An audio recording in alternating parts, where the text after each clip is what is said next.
रात का वक्त था। रेगिस्तान पर खामोशी छाई हुई थी। हवा आहिस्ता आहिस्ता चल रही थी और जमीन के नीचे छिपा हुआ था एक ऐसा खजाना जो एक इंसान की तबाही की कहानी सुनाता है।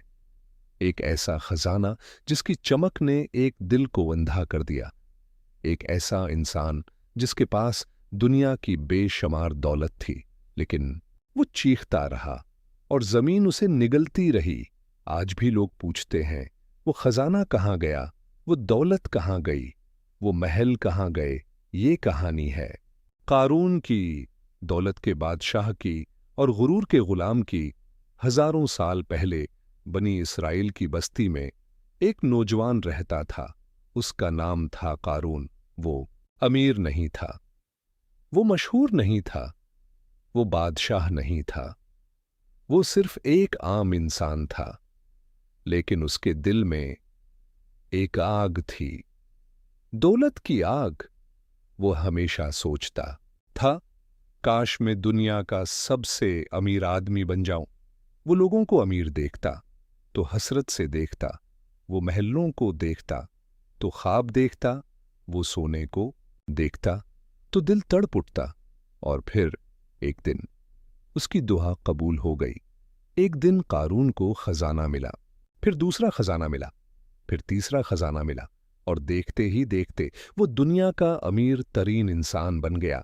उसके पास सोने के संदूक थे, चांदी के ढेर थे, हीरे के पहाड़ थे और जवाहरात के खजाने थे। कहा जाता है उसके खजाने की चाबियां उठाने के लिए 40 ताकतूर आदमियों की जरूरत पड़ती थी। उसके महल सूरज की रोशनी में चमकते थे, लोग दवूर से देखते थे और हैरान रह जाते थे। लेकिन आहिस्ता आहिस्ता कारून बदलने लगा। पहले वो गरीबों के साथ बैठता था, अब वो उन्हें देखता भी नहीं था। पहले वो आजिज था, अब वो मगरूर हो गया था। पहले वो अल्लाह का नाम लेता था, अब वो अपनी दौलत का जिक्र करता था।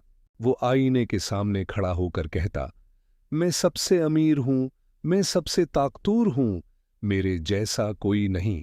और इसी लम्हे उसकी तबाही शुरू हो चुकी थी। एक दिन कारून ने फैसला किया कि वो अपनी दौलत दिखाएगा। वो सोने के कपड़े पहनकर निकला। उसके हाथों में हीरे चमक रहे थे, इसके पीछे नौकर चल रहे थे, उसके आगे मुहाफिज थे।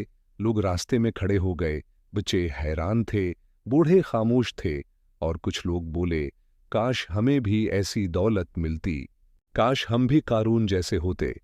लेकिन नेक लोग बोले, ये दुनिया आर्जी है, अल्लाह का अजर बेहतर है। नेक लोगों ने कारून को समझाया, कारून गुरूर न करो, ये दौलत अल्लाह की निमत है, गरीबों की मदद करूज का दो, तकबर न करो। लेकिन कारून मुस्कुरा दिया और कहा, यह दौलत मुझे मेरे इल्म से मिली है। ये अल्फाज उस की किस्मत का फैसला थे। अल्लाह ने उसे आखिरी मौके दिया, लेकिन कारून न बदला। वो पहले से ज्यादा मगरूर हो गया। उसने और बड़े महल बनाए और ज्यादा खजाने जमा किए और ज्यादा दौलत इकट्ठी की।